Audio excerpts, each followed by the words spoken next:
Hello guys, स्वागत है आपका हमारे इस यूट्यूब चैनल में। तो गाइस, हम लोग टैक्सी बुकिंग एप्लीकेशन पे काम कर रहे थे और हम लोगों ने लास्ट सेशन में सर्विस को ऐड किया था। ठीक है, मतलब हम एक सर्विस ऐड कर रहे थे जिसमें हम लोग एक टाइटल और एक डिस्क्रिप्शन और एक फ़ोटो हम लोगों ने ऐड किया था और वो डेटा हम लोगों का डेटाबेस में भी चला गया था और जो एक्चुअल जो हमारी इमेज थी वो हमारे फ़ोल्डर में भी आ गई थी। ठीक है? अब ये काम करने के बाद, ठीक है, ये काम हम कहाँ से कर रहे थे? बेसिकली एडमिन पैनल से कर रहे थे। अगर मैं आपको दिखाऊँ, ऐड सर्विस, ये हमने ऐड सर्विस बनाया था जिसका काम हो गया था। अब जब आप कोई सर्विस ऐड कर देते हो तो वो सर्विस कहाँ पे दिखेगी? ज़ाहिर-सी बात है कि वो सर्विस यहाँ पे दिखेगी, जो आपका होम है, ठीक है? होम से जो ये नैप बार आपने बनाया था, यहाँ पे सर्विसेज़ दिखेगा। यहाँ पे वो तीनों सर्विसेज़ दिखनी चाहिए, जो सर्विसेज़ आपने ऐड की हुई हैं। तो वो यहाँ पे हम किस तरीके से रेंडर कराएँगे, यही हमें इस वीडियो में सीखना है। अगर हम ये चीज़ें सीख लेते हैं, तो हम लोगों ने प्रोजेक्ट में सारी चीज़ कंप्लीट कर ली मतलब। ठीक है, हम लोग डेटा भी इंसर्ट करना सीख गए, हम डेटा रेंडर करना भी सीख जाएँगे, हम इमेज में डील करना भी सीख जाएँगे, हम वैलिडेशन सीख चुके हैं, हम स्प्रिंग में सिक्योरिटी लगाना सीख चुके हैं, ठीक है? हमने जेपीए वगैरह अच्छे से यूज़ किया, ठीक है? तो आज का सेशन बहुत इम्पोर्टेंट होने वाला है, ठीक है? तो बहुत ही ध्यान से समझिएगा कि कैसे डेटा रेंडरिंग होती है। डेटा रेंडरिंग के लिए आपको क्या करना पड़ेगा, यहाँ पे सबसे पहले आप आ जाएँ इधर और आप ओपन कर लें अपना अ, जिस पेज पे आपको डेटा रेंडर करना है, services.html, ठीक है? इसमें आप अगर कोड ध्यान से अगर आप देखेंगे ये, तो ये जो ग्रिड वाला आपको दिख रहा है, ग्रिड 4, यहाँ से लेकर के यहाँ तक, ये इतना ही कोड है इस इस पर्टिकुलर डब्बे का। ये ग्रिड जो आपको दिख रहा है, ये डब्बा जो दिख रहा है, इतने का कोड है ये, ठीक है? अब हमारे डेटाबेस में एक नहीं, कई सारे सर्विसेज़ हो सकते हैं, ठीक है? तो मैं इसी ग्रिड को क्या करूँगा, एक लूप में चला दूँगा। कितने बार लूप चलाऊँगा? जितना सर्विस मेरे पास होगा डेटाबेस में, ठीक है? तो वो कैसे होगा भाई? तो उसके लिए सबसे पहले हमें डेटाबेस से सर्विसेज़ रीड करके यहाँ पे ले आकर के प्रिंट करानी होगी। तो डेटाबेस से सर्विस पहले निकालना होगा। ये हम कहाँ निकालेंगे? तो ज़ाहिर-सी बात है कि जब हम इस सर्विसेज़ पे क्लिक कर रहे हैं, जैसे मान लो मैं होम पे हूँ, अब मैं सर्विसेज़ पे क्लिक करता हूँ, तो मैं इस पेज पे आता हूँ। तो ये कहाँ कैसे ये काम कैसे होता है, इसके लिए हमने बहुत स्टार्टिंग में माई कंट्रोलर के अंदर एक सर्विस व्यू बनाया होगा। देखिए यहाँ पे car view, about view, service view, मतलब जैसे ही हम इस पे क्लिक करते हैं इस पे, ठीक है? यहाँ पे स्लैश सर्विसेज़ यूआरएल फायर होता है और स्लैश सर्विसेज़ पे हमारा ये वाला मेथड चलता है और मुझे services.html ओपन होके दिख जाता है। तो अब हम क्या करेंगे, हम यहाँ पे services.html ओपन करने से पहले, ठीक है? इस पेज को ओपन करने से पहले हम यहाँ पे डेटा कलेक्ट कर लेंगे डेटाबेस से, यहीं पे, ठीक है? डेटा यहीं पे हम डेटा कलेक्ट करेंगे और अपने services.html पे लेकर के जाकर के प्रिंट करा देंगे। सिंपल सी बात है। तो डेटा कहाँ से मिलेगा? डेटा मिलेगा सर्विस लेयर से। तो आ जाइए, ओपन कर लेते हैं हम लोग अपने सर्विसेज़ फॉर्म की सर्विस लेयर। ये हमने बनाया था सर्विस फॉर्म, सर्विस इम्प्लीमेंटेशन, ये ओपन कर लिया हमने। और यहाँ पे डेटा कहाँ से आएगा? यहाँ से आएगा भाई डाउ लेयर से। ठीक है? तो डाउ लेयर हमारा यहाँ पे है, कहाँ गया भाई? सर्विसेज़ फॉर्म CRUD, ये हमारा है। तो इसमें हम कोई मेथड यहाँ पे बनाएँगे नहीं, ठीक है? वो तो एक्सटेंड्स किया है तो हमें मिल ही जाएगा, अवेलेबल रहेगा यहाँ पे। तो चलिए सबसे पहले इसकी जो पैरेंट क्लास है, सर्विस फ्रॉम सर्विस इम्प्लीमेंटेशन, पहले हम लोग एक ब्लूप्रिंट डिज़ाइन कर लेते हैं, ठीक है? ब्लूप्रिंट कंप्लीट करते हैं। तो यहाँ पे आ गए हम एक एब्स्ट्रैक्ट मेथड बनाएँगे, पब्लिक रिटर्न टाइप दे देंगे हम लिस्ट ऑफ जावा यूटिल से, ध्यान से, ठीक है? और यहाँ कर लेंगे हम सर्विस फॉर्म। इसका नाम रख देंगे हम रीड ऑल सर्विसेज़। ये हमारा मेथड बन गया। अब आप इसको बंद कर दें। एंड देन आप यहाँ पे ऐड अनइम्प्लीमेंटेड मेथड कर देंगे। ये आपने कर दिया, ठीक है? ये आपका मेथड आ गया। एंड देन आपको सारी सर्विसेज रीड करनी है, तो बहुत आसान है। स्प्रिंग बूट में हमने पहले ही डाउ को यहाँ पे ऑटो ऐड कराया हुआ है, सर्विस फॉर्म CRUD को। तो ये सर्विस फॉर्म CRUD से आप निकाल लेंगे, service form CRUD dot find all, ये आपने कर दिया तो फाइंड ऑल करेंगे तो आपको list of service form object मिल जाएगा। ठीक है, मतलब जितना भी सर्विसेज हमने पिछली सेशन में ऐड किया था वो सारी की सारी सर्विसेज हम डेटाबेस से अब रीड कर रहे हैं। ध्यान रहे हम फोटो का नाम रीड कर रहे हैं। डेटाबेस में फोटो का नाम रखा था, एक्चुअल फोटो तो फोल्डर में है, हमें फोटो का नाम, आईडी और टाइटल, डिस्क्रिप्शन सब कुछ मिल जाएगा एक लिस्ट में। ठीक है, अगर 3 रो होगा तो लिस्ट में 3 पोजो के ऑब्जेक्ट आएंगे। ठीक है, अब ये हमारा रेडी हो गया। अब देन इसी को हमें बस कंट्रोलर से कॉल कर लेना है। तो कंट्रोलर पे आ जाएंगे और यहाँ पे हम कॉल कर लेंगे। कॉल करने के लिए सर्विस फॉर्म, सर्विस इम्प्लीमेंटेशन, यहाँ पे मुझे क्या करना पड़ेगा, यहाँ पे मुझे ऑटो वायर करवाना पड़ेगा। तो मैं इसके इंटरफेस का यूज कर लूंगा, service form service interface, and यहाँ पे सर्विस फॉर्म सर्विस कर लेते हैं। मैं फील्ड इंजेक्शन ना करके सेटर इंजेक्शन प्रेफर करता हूँ, तो यहाँ पे मैं बना लूंगा सेटर। ठीक है, सेटर बना लिया हमने और यहाँ कर लेंगे @ऑटो वायर्ड ये हो गया। एंड सर्विस फॉर्म सर्विस से हम यहाँ पे कॉल कर लेंगे। क्या कॉल करेंगे भाई, यहाँ पे फाइंड। ठीक है, यहाँ पे हमने सॉरी रीड था ना, रीड ऑल सर्विसेज, ये हमने कर लिया। तो मुझे क्या मिलेगा, यहाँ पे पूरी की पूरी सर्विसेज मिल गई, ऑल सर्विसेज मिल गई। अब ये ऑल सर्विसेज हम क्या करेंगे, services dot H T M L पे लेके चल जाएंगे। कैसे भाई, मॉडल में तो एम डॉट एड एट्रीब्यूट में एक हम ऑल सर्विसेज डाल दी, हम एक की का नाम दे देते हैं यहाँ पे। ठीक है, वो ज़्यादा बेहतर रहेगा। तो मैंने की का नाम दे दिया ऑल सर्विसेज। इतना काम पहले आपको कर लेना है। ठीक है, पहले इतना कर लीजिएगा और ये सर्विसेज को यहाँ पे प्रिंट करके देख लीजिएगा। ठीक है, यहाँ पे यहीं पे से आउट कर लीजिएगा कि भाई आपकी लिस्ट में सही से डेटा आ रहा है कि नहीं। अगर आपका सही से डेटा यहाँ आ जाएगा तभी आगे बढ़िएगा, अदरवाइज फिर अगर दिक्कत आएगी कुछ तो फिर आपको डिबग करने में प्रॉब्लम होगी। ठीक है, तो चलिए हम आगे चलते हैं अब इसको लेकर के। तो इसको हम उठाएंगे, मॉडल मॉडल में डाला हमने ऑल सर्विसेज को और आ गए service dot H T M L पे। अब यहाँ पे मेरे मॉडल में लिस्ट है पूरी की पूरी और लिस्ट में 3 ऑब्जेक्ट हैं, उन तीनों ऑब्जेक्ट की वैल्यू मुझे प्रिंट करना है। तो मैं क्या करूंगा, इस पूरे कोड को लूप में चला दूंगा। कितनी बार लूप चलाऊंगा, जितना मेरा लिस्ट में डेटा है उतनी बार लूप चला दूंगा। लिस्ट में 3 रो है मतलब 3 ऑब्जेक्ट है। तो मैं क्या करूंगा, इसको लूप में चलाने के लिए मैं यहाँ पे एक डिवीजन टैग का यूज कर लूंगा। ऐसे आप एक डिव टैग ले लें, ये मैं एक्स्ट्रा टैग लगा रहा हूँ, ये टेम्पलेट में आपको नहीं मिलेगा ना, ये एक्स्ट्रा डिव मैंने लगा लिया। और इसके अंदर हम यूज कर लेंगे थामलिफ का th ईच। ठीक है, यहाँ पे हमने यूज कर लिया th ईच। अब th ईच में हम क्या करेंगे भाई, इसमें हम डेटा निकालेंगे। डेटा मिलेगा कहाँ से, तो डेटा मिलेगा मुझे इस मॉडल से, ऑल सर्विसेज से। तो ऑल सर्विसेज से मुझे, ठीक है, डेटा मिलेगा। तो क्या मिलेगा भाई, इसमें लिस्ट मिलेगा। तो लिस्ट में से ऑटोमेटिकली एक ऑब्जेक्ट मिलेगा हमें, सर्विस फॉर्म का ऑब्जेक्ट, जो कि मैं एक सर्विस नाम के वेरिएबल में होल्ड कर दूंगा। तो इस ये मेरे मॉडल के की का नाम है, इसमें से लिस्ट में से एक ऑब्जेक्ट मिलेगा।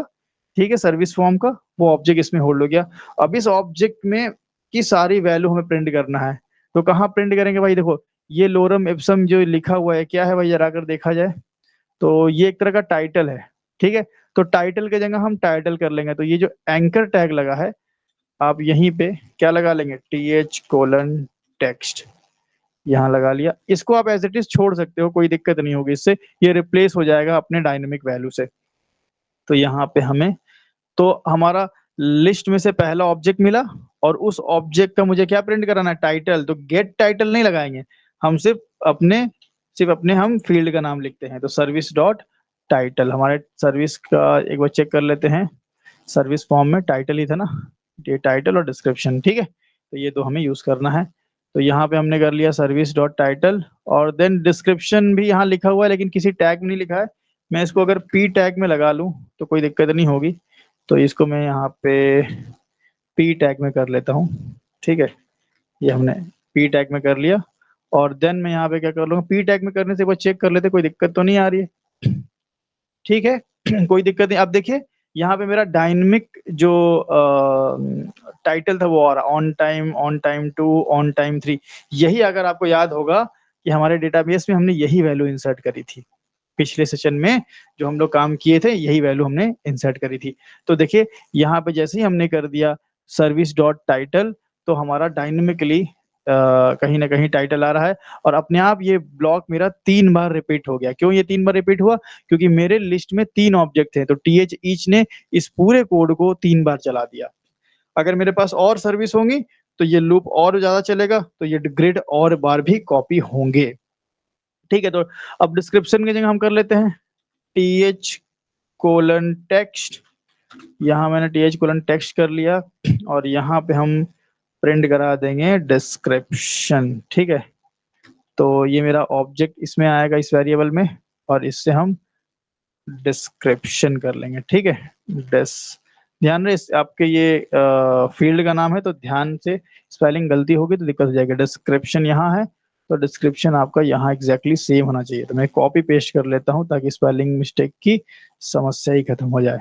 ठीक है, तो डिस्क्रिप्शन डबल एन हो गया क्या यहाँ पे? देखो यहाँ पे एक एन है, यहाँ डबल एन है, तो मैं एक एन हटा लेता हूँ। ठीक है, अब जरा करके हम लोग देखते हैं डिस्क्रिप्शन जो हमने डाला था वो यहाँ पे रिप्लेस होना चाहिए। रिफ्रेश किया, ये देखिए हमने ऐसे ही कुछ भी डिस्क्रिप्शन डाल दिया था और याद याद होगा आपको, हमने 2 लिखा था, फिर हमने 3 लिखा था, इस तरह से। तो ये हमारा वैल्यू डेटाबेस से अब आ रही है। ये सारी वैल्यू जो आप टाइटल डिस्क्रिप्शन देख रहे हो, टाइटल डिस्क्रिप्शन, ये सब मेरा डेटाबेस से आ रहा है।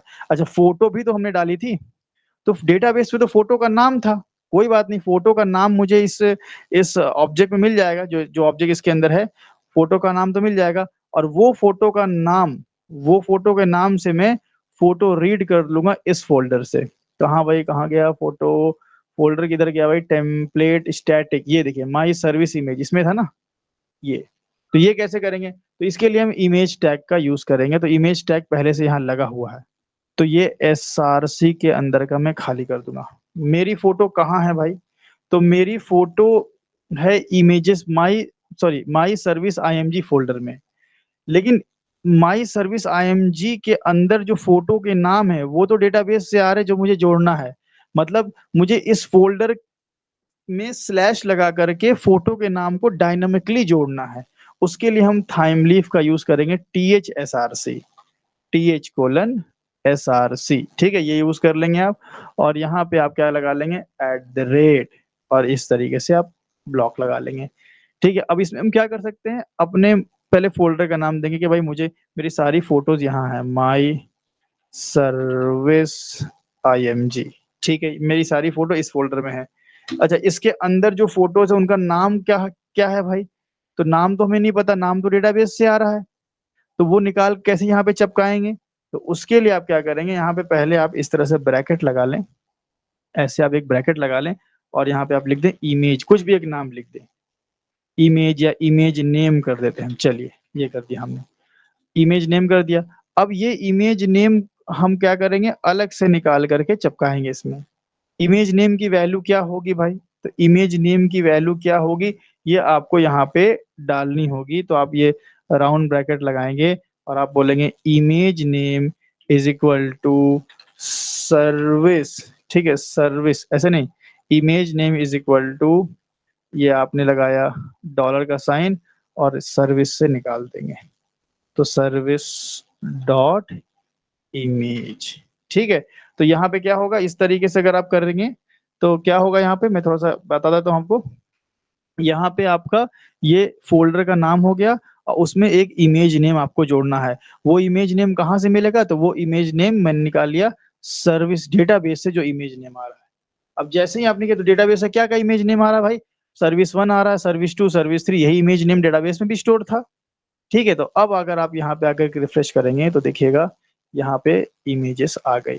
ठीक है, यही फोटो हमने डाली थी, अपना थंबनेल था पुराना कोई डाल दिया था। तो आप बढ़िया बढ़िया से कीजिएगा, सारी डिटेल जो है वो मतलब मीनिंगफुल डिटेल भरिएगा, मीनिंगफुल फोटोज लगाइएगा, कैनवा वगैरह से डिजाइन करके अच्छा सा।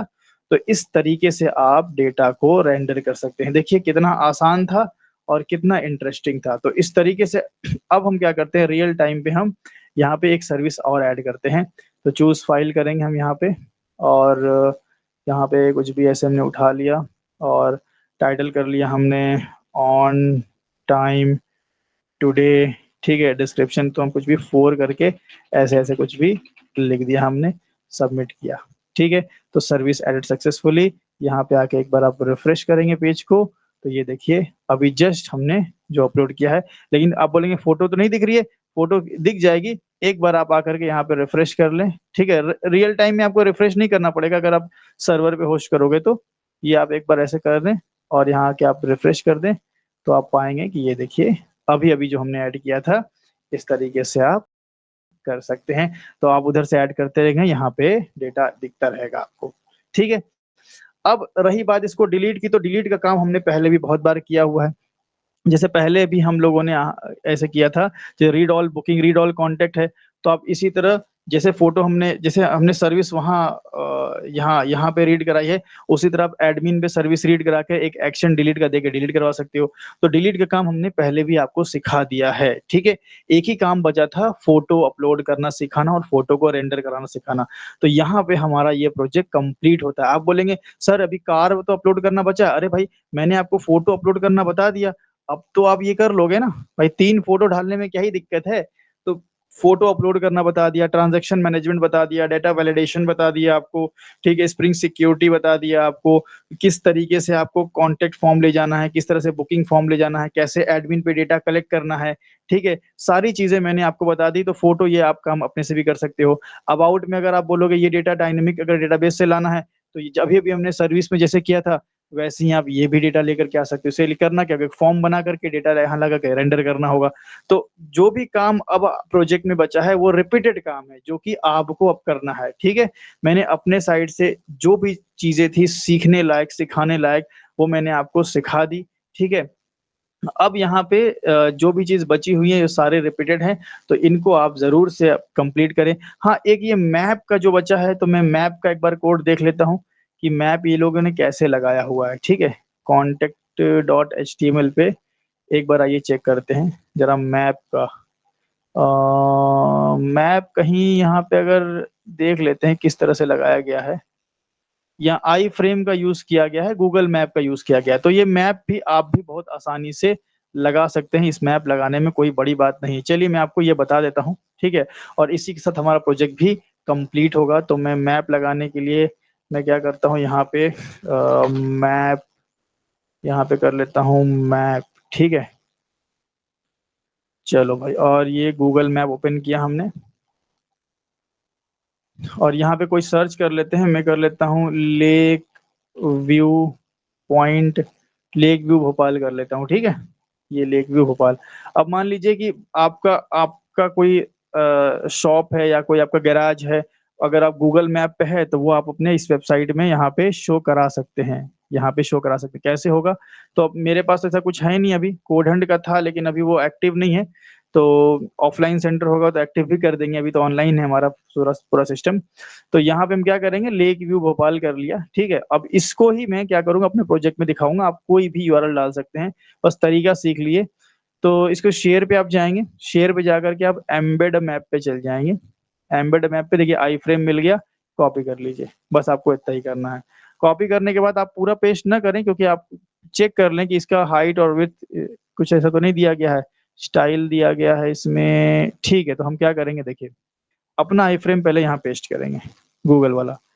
अब ये अपना आई फ्रेम का आप एसआरसी के अंदर का कोड कट कर लें, ठीक है? एसआरसी देखिए एसआरसी मैंने खाली कर दिया। एसआरसी के अंदर का कोड कट करके और इसके एसआरसी के कोड में आप पेस्ट कर देंगे। ये आपने पेस्ट कर दिया। तो मैंने क्या किया, जो आई फ्रेम हमने कॉपी किया था, उसके एसआरसी में जो भी चीज़ थी, इसके एसआरसी से रिप्लेस कर दिया और सेव कर देंगे। अब आप यहाँ पे पाएँगे कि यहाँ पे लेक व्यू का लोकेशन आ जाएगा। रिफ्रेश करना है बस आपको एक बार। ये देखिए यहाँ पे लेक व्यू भोपाल यहाँ पे आ चुका है। तो कुछ इस तरीके से आप क्या कर सकते हैं, मैप भी लगा सकते हैं। तो हमने कॉन्टैक्ट बताया, मैप बताया, फ़ोटो अपलोडिंग का सबसे इम्पोर्टेंट था, ट्रांज़ैक्शन मैनेजमेंट बहुत इम्पोर्टेंट था। वो सारी चीज़ें हो गई। तो आई होप आपने इस जो प्रोजेक्ट की सीरीज़ है उससे बहुत कुछ सीखा होगा।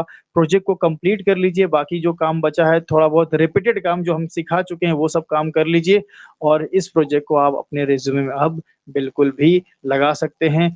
अगर आपको इस पूरे प्रोजेक्ट का सोर्स कोड चाहिए, ठीक है? तो उस सोर्स कोड को हम क्या करेंगे अपने गिटहब में डाल करके गिटहब की लिंक भी आपको हम डिस्क्रिप्शन में प्रोवाइड कर देंगे। लेकिन मैं आपसे ये रिक्वेस्ट करूँगा कि आप प्रोजेक्ट की लिंक ले करके उसको डाउनलोड करके उसको यूज़ करके कहीं सोचेंगे जॉब वगैरह लग जाए तो कोई फ़ायदा नहीं होगा। तो उसको कॉपी पेस्ट मत कीजिएगा। चीज़ों को सीखिए, ध्यान से सीखिए, तभी आपको कुछ चीज़ें समझ में आएगी और तभी आपका हैंड्स ऑन हो पाएगा। आई होप आपको ये वीडियो पसंद आया होगा और ये प्रोजेक्ट सीरीज़ पसंद आई होगी। अब हम अपनी नेक्स्ट प्रोजेक्ट सीरीज़ प्लान कर रहे हैं रेस्ट एपीआई के ऊपर, तो जल्दी वो सीरीज़ भी अब शुरू होगी। ये सीरीज़ हम यहीं खत्म करते हैं। मिलते हैं हम लोग अपनी किसी नई आउटस्टैंडिंग सीरीज़ में। हाँ, जाने से पहले बता दूँ, जावा 8 की सीरीज़ मिस मत कीजिएगा। डिस्क्रिप्शन में लिंक है, जावा 8 की सीरीज़ चल रही है और बहुत डीप में चल रही है, तो उसको भी देख करके अपने नॉलेज को एनहांस ज़रूर करिएगा। मिलते हैं हम लोग नेक्स्ट वीडियो में।